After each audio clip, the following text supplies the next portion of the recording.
नमस्कार, आप देख रहे हैं मेट्रो मुंबई और मैं तृप्ति सिंह आपका टॉप 10 बुलेटिन में स्वागत करती हूँ। तो आइए नजर डालते हैं आज मुंबई में हुई 10 बड़ी हलचलों पर। प्रधानमंत्री नरेंद्र मोदी को खुद नुपुर शर्मा को गिरफ्तार करने का आदेश देना चाहिए। ये बयान महाराष्ट्र के सपा अध्यक्ष अबू आजमी ने दी है। मेट्रो मुंबई से बात करते हुए उन्होंने क्या कहा, इस रिपोर्ट में देखिए। अरे प्रधानमंत्री जी को एक मिनट ये स्टेटमेंट दे देना चाहिए। प्रधानमंत्री जी के खिलाफ जब कोई बोलता है तो पकड़ लिया जाता है, जब रसूलुल्लाह के खिलाफ बोल रहा है तो उसको कोई नहीं पकड़ रहा है। और बैक डोर से उनको समर्थन किया जा रहा है। कई लोगों ने उनका खुल के समर्थन किया हुआ है। मैं कहा जितने लोग समर्थन किए उनको भी गिरफ्तार करो। नुपुर शर्मा की गिरफ्तारी का पूरा प्लान तैयार है। नुपुर शर्मा को गिरफ्तार करने के लिए मुंबई पुलिस ने भी अपनी कमर कस ली है। 5 दिनों से लगभग मुंबई पुलिस दिल्ली में तैनात है और नुपुर के खिलाफ पुख्ता सबूत जुटाई जा रही है। देश के अलग अलग इलाकों में भड़की हिंसा का कारण नुपुर शर्मा द्वारा दिया गया बयान ही था। ऐसे में नुपुर शर्मा को गिरफ्तार करना सबसे बड़ी चुनौती है। वहीं इस मामले पर महाराष्ट्र के सपा प्रदेश अध्यक्ष अबू आजमी ने बड़ा बयान दिया। उन्होंने ये मामला सीधे देश के प्रधानमंत्री नरेंद्र मोदी तक पहुंचाकर उनसे नुपुर शर्मा की गिरफ्तारी करने का आदेश देने को कहा है। मुंबई पुलिस नुपुर शर्मा की तलाश पिछले कई दिनों से कर रही है। कई दिनों से मुंबई पुलिस नुपुर शर्मा को नोटिस भेजना चाहती है, लेकिन अब तक उनके पास नुपुर शर्मा का पता नहीं आया है और वो कहाँ है इसकी जानकारी भी साफ नहीं हो पाई है। ऐसे में अब तो ये तय हो गया है कि मौका मिलते ही पुलिस नुपुर शर्मा को हिरासत में ले लेगी। मेट्रो मुंबई के लिए राहुल शुक्ला की रिपोर्ट। बांद्रा स्टेशन से बीकेसी तक चलने वाली 18 महीनों से बंद बेस्ट की बसें एक बार फिर से शुरू हो गई है, जिससे आईसीआई फर्म और अलग अलग जगहों पर जाने वाले लोगों को अब सुविधा मिलेगी। मुंबई में बांद्रा स्टेशन से बीकेसी तक यात्रा करने वालों के लिए एक अच्छी खबर है। लगभग 18 महीनों बाद बेस्ट ने एक बार फिर बांद्रा स्टेशन से लेकर बीकेसी तक बसों की शुरुआत की है। बेस्ट ने पूर्व में बांद्रा स्टेशन से बीकेसी के लिए 6 बस रूटों को फिर से शुरू कर दिया, जो एक नाले पर काम के कारण लगभग 18 महीनों से बंद था। इन सेवाओं के शुरू होने की वजह से डायमंड मार्केट सहित व्यापारिक जिले में काम करने वाले सैकड़ों लोगों को बड़ी राहत मिलेगी। डायमंड मार्केट में काम करने वाले सैकड़ों लोग बांद्रा स्टेशन से अपने काम पर जाने के लिए ऑटो की सवारी करते थे, जहां उन्हें दोनों तरफ आने और जाने के लिए 100 रुपए खर्च करने पड़ते थे। लेकिन अब बेस्ट बसों के शुरू होने की वजह से उनकी ये यात्रा सिर्फ 10 रुपए में पूरी हो जाएगी। बांद्रा रेलवे टर्मिनस से बस रूट 316, 317 बीकेसी रूट को फिर से शुरू कर दिया गया है। बांद्रा टर्मिनस से Bandra colony, Tata colony, diamond market, ICI के लिए बेस्ट बसें चलाती है। संस्थान और बीकेसी और हजारों यात्री इस दौरान इन बेस्ट बसों से यात्रा कर सकेंगे। Bureau report, metro Mumbai. AC local का किराया जब से कम हुआ है तब से ही एसी लोकल में यात्रियों की संख्या लगातार बढ़ती जा रही है और इसी को देखते हुए अब पश्चिम रेलवे ने एक और बड़ा फैसला लिया है। जहां मुंबई में पश्चिम रेलवे पर 32 एसी लोकल दौड़ती है, वहीं अब पश्चिम रेलवे ने जो फैसला लिया है उसके मुताबिक मुंबई में अब 20 जून से 40 एसी लोकल दौड़ेंगी। मुंबई में लोकल ट्रेन के फर्स्ट और सेकंड क्लास सीजन टिकट धारक जल्द ही एसी क्लास में सफर कर सकेंगे। इसको लेकर रेल मंत्रालय को प्रस्ताव भेजा गया है।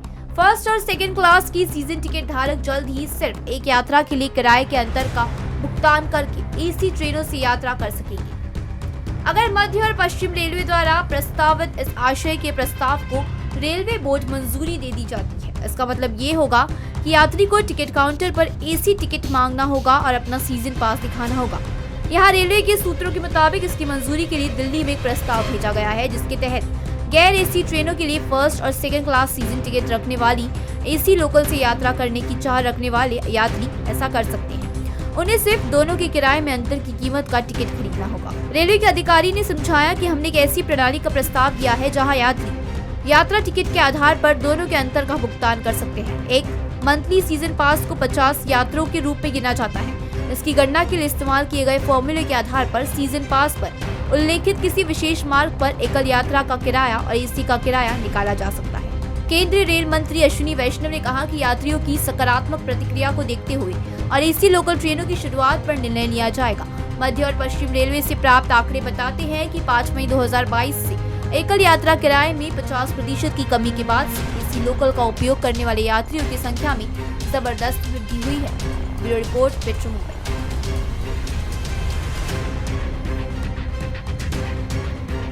मौसम विभाग ने जो अनुमान जताया है उसके मुताबिक मुंबई में 18 जून को बारिश हो सकती है। इस वजह से मौसम विभाग ने बारिश का येलो अलर्ट जताया है। इसको देखते हुए अब बीएमसी पूरी तैयारी मॉनसून को लेकर कर रहा है। बरसात को लेकर गुरुवार को क्षेत्रीय मौसम विभाग ने आगामी 5 दिन का मॉनसून पूर्व अनुमान जारी किया है, जिसके तहत 18 जून से कोंकण सहित मध्य महाराष्ट्र के कई हिस्सों में मॉनसून के और सक्रिय होने की संभावना है, जिसके कारण इन क्षेत्रों में जोरदार बारिश की संभावना है। इस पूर्वानुमान को लेकर बीएमसी आपदा प्रबंधन विभाग ने भी अपनी तैयारी पूरी कर ली है। बता दें कि मौसम विभाग के अनुमान के अनुसार मुंबई में 9 जून से मॉनसून ने दस्तक दे दी थी।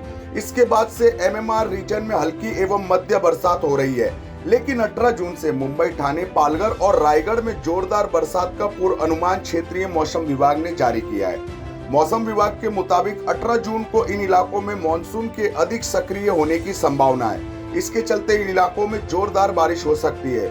20 जून को तो मुंबई, ठाणे, पालघर और रायगढ़ के लिए येलो अलर्ट भी जारी किया गया है। मॉनसून के अलर्ट को देखते हुए बीएमसी आपदा प्रबंधन विभाग ने भी इससे निपटने की तैयारी की है। मॉनसून के दौरान मुंबईकरों को परेशानी ना हो, इसके लिए सड़क से लेकर समुद्र तक व्यवस्था की गई है। आपदा के वक्त सही समय पर राहत पहुंचाने के लिए 5000 से ज्यादा सीसीटीवी कैमरों के जरिए आपदा प्रबंधन विभाग की नजर शहर और उपनगरों पर रहेगी। News desk, metro Mumbai. Photo दो और 500 पाओ। नितिन गडकरी ने एक नया स्कीम निकाला है, जहां उन्होंने लोगों से अपील की है कि अगर वो किसी भी गाड़ी को कहीं भी पार्क पाए जाते हैं तो उसकी बस एक फोटो ले और हमें भेज दे। उसके बाद उन्हें 500 इनाम मिलेगा। आखिर ये स्कीम क्या है और कब से इसकी शुरुआत होगी, इस रिपोर्ट में देखिए। अवैध पार्किंग करने वालों के लिए बुरी खबर आ रही है। केंद्रीय सड़क और परिवहन मंत्री नितिन गडकरी ने नागपुर में एक कार्यक्रम के दौरान बताया कि जो लोग अवैध तरीके से सड़कों पर पार्किंग करते हैं, उनकी गाड़ी की फोटो भेजने वाले को 500 रुपए इनाम दिया जाएगा। सरकार इसके लिए कानून लेकर आ सकती है। सड़कों पर गलत तरीके से पार्क किए गए वाहनों की तस्वीर भेजने पर सरकार जल्द ही आपको 500 रुपए का इनाम दे सकती है। केंद्रीय सड़क परिवहन और राजमार्ग मंत्री नितिन गडकरी ने एक कार्यक्रम में इसके बारे में जानकारी दी। सरकार एक कानून लाने की योजना बना रही है जो अवैध तरीके से पार्क किए गए वाहनों की रिपोर्ट करने के लिए लोगों को प्रोत्साहित करेगी। उन्होंने ये भी कहा कि अगर वाहन मालिक के लिए जुर्माना 1000 रुपए से ज्यादा है तो नए कानून के तहत फोटो भेजने वाले व्यक्ति को सरकार की तरफ से 500 रुपए का इनाम दिया जाएगा। मंत्री के मुताबिक इस कदम का उद्देश्य सड़कों पर गलत तरीके से पार्क किए गए वाहनों की प्रथा को रोकना है, जिसकी वजह से ट्रैफिक जाम की समस्या उत्पन्न हो जाती है। उन्होंने कहा कि मैं एक कानून लाने वाला हूँ कि रोड पर अगर कोई व्यक्ति अवैध तरीके से अपना वाहन पार्क करता है तो उसका फोटो मोबाइल से निकालकर भेजते हैं और उससे अगर 1000 रुपए का जुर्माना वसूला जाता है तो उसमें से 500 रुपए फोटो निकालने वालों को दिया जाएगा। इससे पार्किंग समस्या काफी हद तक हल हो जाएगी। मंत्री ने उन लोगों को भी फटकार लगाई जो अपने वाहनों के लिए पार्किंग की जगह नहीं बनाते हैं और अपने वाहन पार्क करने के लिए सड़कों पर कब्जा जमा लेते हैं। Bureau report, metro Mumbai. Mumbai में हर स्टेशनों के बाहर फेरी वालों का कब्जा होता है। कहीं ना कहीं हर स्टेशनों के बाहर हमें लंबी कतारों में फेरी वाले दिखते हैं। ऐसे में अब फेरी वालों की चालाकी तो देखिए, जब उन्हें पता चलता है कि मुंबई पुलिस आसपास आने वाली है तो पहले ही अपना काम या धंधा हटा देते हैं बड़ी चालाकी से। अब इनको पुलिस ने कैसे सबक सिखाया है, इनके ऊपर पुलिस कैसे मामला दर्ज कर रही है, इस रिपोर्ट में देखिए। मुंबई की सड़कों पर अतिक्रमण से आम मुंबईकर बहुत ज्यादा परेशान है, जिसको देखते हुए मुंबई पुलिस आयुक्त संजय पांडे ने अतिक्रमण को लेकर सख्त आदेश दिया था, लेकिन कमिश्नर के आदेश का पालन मुंबई पुलिस ठीक से नहीं करा पा रही है। दरअसल मुंबई के रेलवे स्टेशनों के पास हर रोज शाम को अवैध फेरी वालों का बाजार लगना जारी है। हालांकि पुलिस की गाड़ी इन्हें हटाने के लिए आती है, पर पुलिस की गाड़ी को देखकर ये अवैध फेरी वाले छुप जाते हैं। वहीं पुलिस के जाते ही फिर बाजार सज जाता है। वहीं इन अवैध फेरी वालों को बढ़ावा भी प्रशासन के भ्रष्ट लोग ही देते हैं, क्योंकि ये अवैध फेरी वाले धंधा लगाने के लिए पुलिस से लेकर बीएमसी वालों तक को हफ्ता पहुंचाते हैं। ऐसी जानकारी खुद एक फेरी वाले ने दी।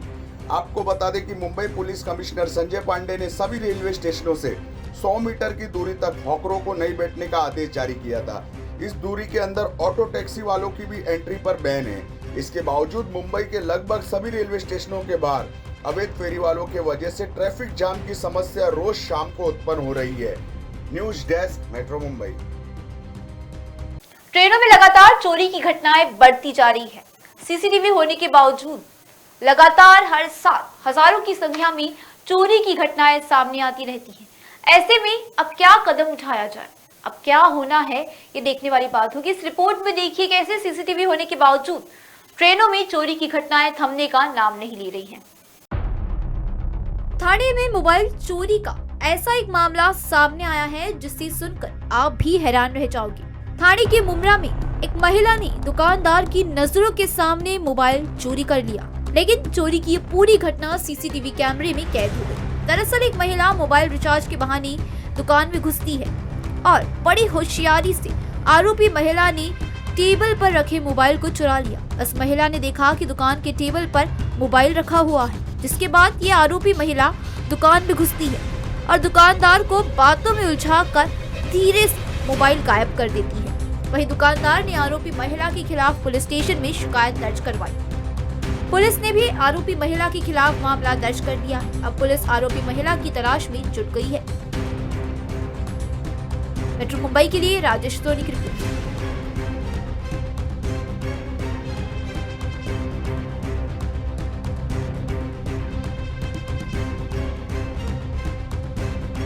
पिछले कुछ समय से मुंबई गोवा हाईवे का एक हिस्सा बंद था।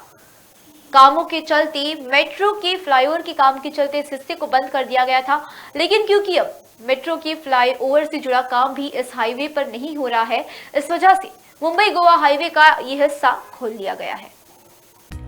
मुंबई गोवा हाईवे पर यात्रा करने वाले नागरिकों के लिए एक बड़ी खबर है, क्योंकि भरने नाका पर प्रतीक्षित फ्लाईओवर आखिरकार यातायात के लिए खुल गया है। फ्लाईओवर पर एक लेन की कंक्रीटिंग पूरी होने के बाद इस फ्लाईओवर पर यातायात फिर से शुरू होने की वजह से चालकों ने राहत की सांस ली है। पिछले 3 साल से पुल पर काम चल रहा है। इसके चलते फिलिंग एरिया में जाम की स्थिति बन गई। मानसून के दौरान अक्सर जाम की स्थिति बनी रहती थी। पुल अब आज से यातायात के लिए खुला होने की वजह से जाम की समस्या का समाधान हो गया। मुंबई से गोवा हाईवे पर भरने नाका में पहले एक अंडरपास प्रस्तावित किया गया था। इस जगह पर मेट्रो के साथ साथ एक गहरा गड्ढा भी खोदा गया था। हालांकि अचानक मेट्रो को रद्द करने और फ्लाईओवर बनाने का फैसला लिया गया। भरने नाका जंक्शन पर स्थान पर ग्राहकों की भीड़ को देखते हुए फ्लाईओवर का काम 1 साल के भीतर पूरा करना था। फ्लाईओवर पर पिछले 3 साल से आशित कल्याण टोलवेज काम कर रहा है, इसीलिए भरने नाका के जंक्शन पर हमेशा जाम की तस्वीर बनी रहती थी। जब पुल का काम शुरू हुआ तो अंबावली मंडल के करीब 15 गांवों को जाने वाला रास्ता भी बंद कर दिया गया था। Bureau report, metro Mumbai. Gadar Ek Prem कथा फिल्म को अभी भी लोग चाहते हैं। गदर 2 की शूटिंग भी पूरी हो चुकी है। ऐसे में गदर एक प्रेम कथा फिल्म को 21 साल पूरे हो गए हैं। इस पर फैंस क्या कह रहे हैं, इस पर आखिर लोगों का क्या रिएक्शन है, इस रिपोर्ट में देखिए। सनी देओल और अमीषा पटेल स्टारर गदर एक प्रेम कथा की रिलीज को 21 बरस बीत गए हैं। अनिल शर्मा के निर्देशन में बनी ये फिल्म जब 15 जून 2021 को रिलीज हुई थी तो बॉक्स ऑफिस पर शानदार प्रदर्शन किया था। सरहद पार इश्क और रोमांस के साथ साथ जबरदस्त एक्शन से भरपूर फिल्म की सफलता का अंदाजा इसी से लगा सकते हैं कि स्क्रीन पर सनी के दमदार अंदाज वाले डायलॉग्स आज भी दोहराए जाते हैं। फिल्म की स्क्रिप्ट के साथ साथ फिल्म के गाने भी जबरदस्त थे। गदर फिल्म में सनी देओल ने तारा सिंह तो अमीषा पटेल ने सकीना का रोल प्ले किया था। खूंखार अंदाज में पड़ोसी देश को ललकारने वाले तारा सिंह और मासूम सी सकीना की प्रेम कहानी ने दर्शकों का दिल छू लिया था। आज भी गदर फिल्म को लोग दिल लगाकर देखते हैं। ब्लॉकबस्टर फिल्म गदर के बाद सनी देओल की एक ऐसी इमेज बन गई थी कि उन्हें तारा सिंह जैसे किरदार की ऑफर होने लगी थी। एक्टर ने कई बार ये बात बताई। वही फिल्म के डायरेक्टर अनिल शर्मा को भी जबरदस्त फायदा हुआ था। इसके बाद कई बड़े बजट की फिल्मों का ऑफर मिला था। गदर फिल्म एक सच्ची कहानी पर आधारित है। जिन दिनों सनी देओल को शक्तिमान और अनिल शर्मा फिल्म की कहानी सुनाने पहुंचे थे, उस समय वो काफी बिजी चल रहे थे। अपने बिजी शेड्यूल के बीच काफी मुश्किल से उन्होंने फिल्म के लिए समय निकाला था। सनी देओल यूं तो फिल्मों में छेड़छाड़ नहीं करती, लेकिन गदर में क्लाइमैक्स को उन्होंने बदल दिया था। कहते हैं कि गदर को बनाने में करीब 19 करोड़ रुपए लगे थे, जबकि इस फिल्म ने अपनी लागत का करीब 4 गुना कारोबार किया था। इसी दिन आमिर खान की ब्लॉकबस्टर फिल्म लगान भी रिलीज हुई थी। दोनों ही फिल्में जबरदस्त सफल रही और फैंस के लिए एक बड़ी खुशखबरी है, क्योंकि जल्द ही उनके बीच गदर 2 भी आने वाली है। Bureau report, metro Mumbai. Mumbra में सीसीटीवी में एक ऐसी चोरी की घटना कैद हुई है जिसे आप देखकर चौंक हो जाएंगी। महिला दुकानदार के सामने उसका फोन चुरा लेती है और उसे पता भी नहीं चलता है। सीसीटीवी में देखने के बाद इस बात का खुलासा होता है। इस रिपोर्ट में देखिए कैसे ये महिला बड़ी चालाकी से फोन चुराकर भाग जाती है। देश के हर एक रेलवे स्टेशन पर घोषणाएं होती हैं कि यात्री अपने सामान की जिम्मेदारी खुद करें। इसके बावजूद ट्रेनों में यात्रा के दौरान और रेलवे स्टेशन परिसरों में चोरी की घटनाएं लगातार बढ़ रही हैं। रेलवे की सालों पुरानी ये घोषणा तब ठीक थी जब तकनीक थी, लेकिन वर्तमान समय में पल पल की हरकत सीसीटीवी कैमरों में रिकॉर्ड हो जाती है। जब किसी अपराध को सुलझाने के लिए करोड़ों रुपए खर्च हो रहे हैं, फिर भी नतीजे अपेक्षा के हिसाब से नहीं आते, तब सवाल उठना लाजमी है। यहाँ सवाल उठा रहे हैं कि मध्य रेलवे की सुरक्षा बल पर, जहाँ सिर्फ मुंबई डिवीजन में 1 जनवरी 2022 से 30 अप्रैल 2022 तक कुल 2251 चोरी की घटनाएं हो चुकी हैं, लेकिन गिरफ्तारी केवल 106 चोरी की हुई है। रेलवे परिसर में निगरानी और जीआरपी, आरपीएफ और होमगार्ड की कर्षण बढ़ने के बावजूद चोरी की घटनाएं कम नहीं हो रही। मुंबई डिवीजन में साल 2020 में 4673 घटनाएं दर्ज की गई थी और साल 2021 में चोरी की 3725 घटनाएं दर्ज की गई, जिससे रेल यात्री की सुरक्षा पर सवालिया निशान लग गया है। मेट्रो मुंबई के लिए राजेश सोनी की रिपोर्ट। तो ये थी मुंबई की 10 बड़ी खबरें, मेट्रो मुंबई की टॉप 10 बुलेटिन। और कल मैं फिर आपके सामने ऐसी ही मुंबई की 10 बड़ी खबरों के साथ हाजिर रहूंगी। तब तक के लिए आप देखते रहिए मेट्रो मुंबई। मेट्रो मुंबई पर खबरों का सिलसिला लगातार जारी है।